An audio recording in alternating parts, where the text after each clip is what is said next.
a cage in her own home. The room was barely the size of a prison cell, four walls of fading plaster, a single barred window too high to reach, and a worn-out mattress on the floor. Zara sat motionless, her fingers curled around the edge of a threadbare shawl. The muffled hum of the household beyond her door, laughter, clinking dishes, footsteps, sounded like a world she no longer belonged to. She had been a wife once. Now, she was merely a burden. After Nave's death, everything changed. His funeral was swift and cold, not unlike their marriage. Her in-laws, who once smiled through clenched teeth, showed their true faces the day the mourners left. Raheel, her brother-in-law, had marched into her room without knocking. "Your tears won't bring him back," he'd sneered. "You'll stay here, quietly. No more outings. No visitors. You're still part of this house. But don't mistake that for acceptance." At first, Zara tried to reason with him.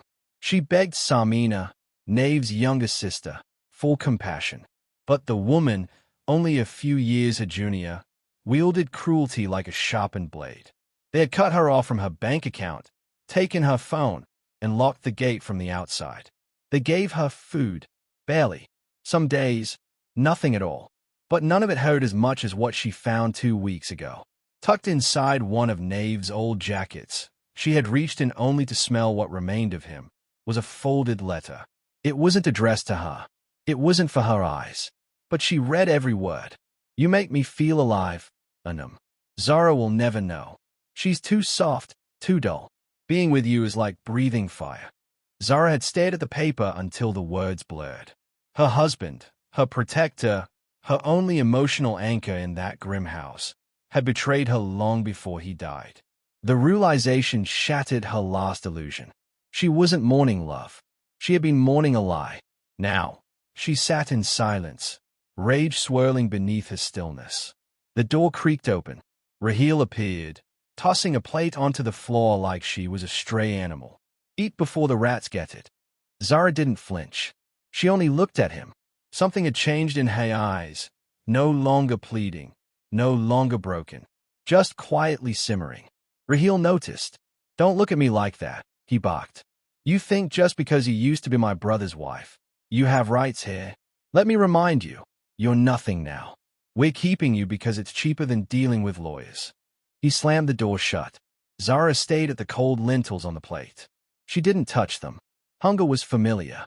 The betrayal of food thrown like scraps didn't bother her anymore. She lay back on the mattress, staring at the crack in the ceiling. Each evening was the same: emptiness, darkness, and memories she didn't want. Yet tonight, a strange sound disrupted the silence. A low crunch, like a footstep on gravel, beneath her window. She sat up. Was it a thief? A dog? Her heart pounded, both afraid and strangely alert. She crept toward the wall, standing just beneath the window, listening. A shadow moved against the faint light from outside. Then, silence again. Whoever it was, they were gone, all watching. She pressed her hand against the cold wall. For the first time in months, something flickered inside her. Not joy, not fear, but attention. Awareness. The world was still turning. She wasn't entirely forgotten. That night, sleep came late. And when it did, it was thick with dreams, not of Nave, but of a faceless stranger beyond the bars. A shadow, a chance, a stranger at the window. Zara sat curled near the window the next night, her breath fogging the cold air. She hadn't told herself she was waiting, but she was. Every creak of the house, every gust of wind stirred anticipation in her chest, irrational, but real. She hadn't hallucinated the shadow. There had been someone there. As darkness fell and the world outside blurred into night, it came again, the crunch of gravel, a careful footstep. This time, she was ready. "Who's there?" she whispered, barely audible. Silence. Then, a voice, low, cautious. "I could ask you the same." She stood slowly, heart thudding. "You're not one of them," she said. "You're not part of this house." "No," the voice replied. "I don't go where I'm not welcome." She stepped back, instinct warring with curiosity. "Then why are you here?" A long pause. "Then, to take something I left behind." Zara edged closer to the barred window, straining to see. The man moved into the moonlight, rugged, sharp-jawed, eyes shadowed by a hood. Dust clung to his boots, and a thin scar traced his cheekbone like an old memory. "What did you lose, hey?" she asked, voice barely above the wind. He looked up. "Not in the house. Under the ground. A necklace I buried years ago. Came back for it." She searched his face for lies but saw only fatigue, and something softer. Sadness, maybe, or memory. "They'll shoot you if they catch you," she said. "They've tried before," he replied, a smirk tugging at the corner of his lips. "I'm harder to bury than most." She almost smiled. It was the first time anyone had spoken to her like a person in months. "What's your name?" He hesitated. "Adil. I'm Zara." "I know," he said, to her surprise. "Your face is known in this town. The widow, locked up by her own blood. Her breath caught. People know. Some do. Most look away." Silence settled between them like an agreement, unspoken, but mutual. "I should go," he murmured, stepping back. "Will you come back?" The question escaped her before she could stop it. He paused. "Do you want me to?" Zara didn't answer, but she didn't need to. Her eyes, no longer dull, answered for her. Adil disappeared into the shadows. The next night, he returned. He brought bread, still warm, and passed it through the bars wrapped in cloth. She hesitated, then took it with trembling hands. The taste made her eyes sting. She hadn't eaten fresh food in weeks. "Why are you helping me?" she asked, chewing slowly. "I don't like cages," Adil replied, "especially when they are built with words instead of walls." She studied him. There was no pity in his voice, only conviction. Zara opened up that night, just a crack, told him about Raheel, about Samina's venom, about how grief became prison, about the letter she found. Adil listened without interrupting, his arms crossed loosely, face unreadable. "He betrayed you before death did," he said finally. "I've seen that kind of cowardice before." "And you?" she asked. "What have you seen?" He leaned against the wall. "I was a school teacher once. Loved it. But one night, I tried to stop a man from beating his wife in the street. I hit him. He bled. He had powerful family. I was arrested. Falsely accused. Escaped before the verdict." Zara blinked. "You're a fugitive." He didn't flinch. "I'm a man who couldn't watch cruelty and walk away." Silence returned. But this time, it was companionable. Adil looked up at the moon. "You don't belong in that room. You're not a ghost." Zara swallowed. "I don't know how to be anything else anymore." "I do," he said. Their eyes locked. Hers full of doubt, his full of something she hadn't felt in years, belief. Then, from inside the house, footsteps, voices. Adil stepped back into shadow. "Tomorrow," he whispered, "if you still want to talk." He vanished. Zara stood alone by the window, heart hammering. For the first time since Nave's death, she wasn't thinking about the past. She was thinking about tomorrow. Whispers of love, shadows of guilt. Zara had begun to count the hours between Adil's visits. Days blurred together, but the nights stood out, quiet, electric, real. Her window had become a doorway. Her heart, once withered and wary, now fluttered against her ribs like a trapped bird sensing an open sky. Tonight, he was late. She waited with her ear pressed to the cold wall, listening for his footfall. When it came, a faint crunch, her lungs released a breath she hadn't realized she'd been holding. "Thought you'd forgotten," she whispered. "I don't forget promises," Adil replied, stepping into view. This time, he wasn't alone. He brought a blanket, a tiny oil lamp, and a folded piece of paper. "Found this near the river. Thought you'd like it." He passed the paper through the bars. Zara unfolded it. It was a torn page from a poetry book. A Rumi verse. "The wound is the place where the light enters you." Her throat tightened. She hadn't read poetry since her college days. Before marriage, before control, before becoming invisible. "You read?" she asked softly. "I used to teach literature," Adil said. "Words matter to me, especially the ones we aren't allowed to say." Zara sat cross-legged by the window. "Like what?" "Like hope." Like escape. Like love. That last word settled heavily between them. She didn't respond immediately. Do you believe in love? I believe in recognizing someone's pain and not turning away. If that's not love, then I've been using the wrong word. Zara looked down. I married a man who never saw me. I stayed loyal to a memory that wasn't mine. And now I talk to a stranger through bars and feel more alive than I ever did in my marriage. Adil didn't move. I'm not here to confuse you. You're not, she said. That's the confusing part. He leaned closer to the boss. You don't owe loyalty to ghosts. You owe it to the woman still breathing. Her heart clenched. Guilt rose like smoke. But I'm still married. In memory, if not in law. You're shackled by grief, not vows, he replied.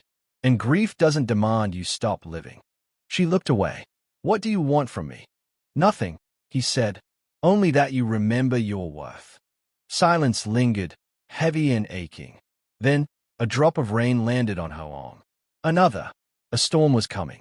Adil reached into his coat. I'll be gone tomorrow. Maybe 2 nights. Patrols have shifted near the forest trail. It's not safe. Zara's voice cracked. What if Raheel forces me to leave the house? Marry someone? Sell me like property? Adil's eyes sharpened. Then we don't wait anymore. I'll come for you. Be ready. Zara reached through the bars. Her fingers grazed his. Rough, warm, real. For a moment, the world vanished. Neither of them spoke. They didn't need to. The next morning, her door swung open without warning. Samina entered with 2 other women, their eyes narrow, their hands full of cheap fabrics and gold bangles. Dress up, Samina snapped. There's a family coming. They want a respectable widow for their eldest. Raheel says we're tired of feeding you. Zara stayed at them, frozen. You can't. Don't act like you matter, Samina spat. Your husband left nothing. We gave you a roof. You'll repay it. They left her with the clothes. Zara didn't move for hours. That night, she didn't sleep. She sat by the window, but no footsteps came. Only the wind. And freedom is a choice. The knock came just after midnight. Not on the door, but on the window. 3 soft taps. Zara jumped to her feet, her breath catching in her throat. She rushed to the bars, heart pounding. There, cloaked in the shadows, stood Adil, his face damp from rain, eyes wild with urgency. We don't have time, he said. She didn't hesitate. She grabbed the small cloth bundle she'd prepared, some coins, a scarf, the page of poetry he gave her, and slipped on the sandal she kept hidden beneath the bed. They want to marry me off, she whispered. I know, he replied. That's why we leave tonight. From the corridor, a floorboard creaked. Then another. Zara froze. They're awake. Adil backed away into the night. Window. Now. With a strength born of desperation, Zara climbed onto the rickety chair and hoisted herself toward the barred window. She wasn't strong, but fear lent her power. Adil was already there, rope in hand, looped around the top of the wall. She struggled. Her dress tore. Her knees scraped against the ledge. A shout rang out behind her. Raheel's voice, furious and rising. Zara! Adil grabbed her hands and pulled. She tumbled through the bars and into his arms just as Raheel burst into the room behind her. Run! Adil shouted. They sprinted through the garden, past the gate, into the trees beyond.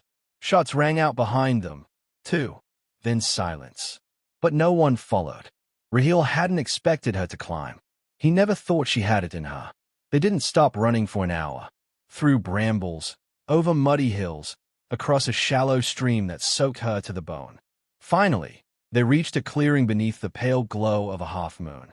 A single horse waited, tied to a tree. Adil turned to her, panting.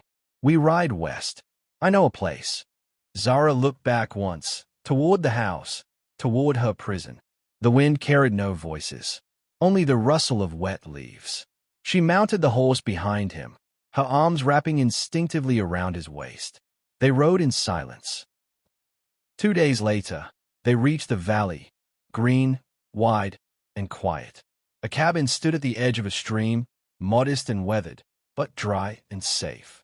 It belonged to a friend of Adil's, long gone. Zara stood in the doorway, staring at the horizon. She wasn't crying. She wasn't smiling either. She was simply breathing, fully, deeply, for the first time in years. Adil approached, holding a chipped mug of tea. "It's not much," he said, "but it's yours if you want it."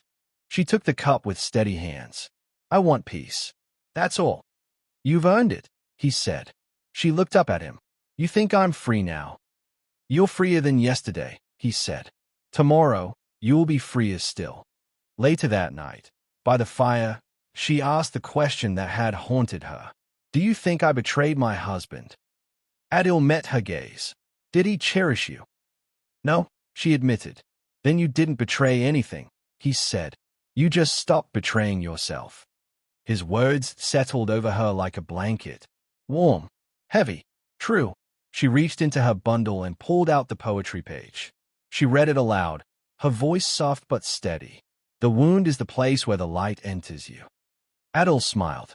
"You are healing." She looked into his eyes. "And you? What do you want?" He didn't answer right away.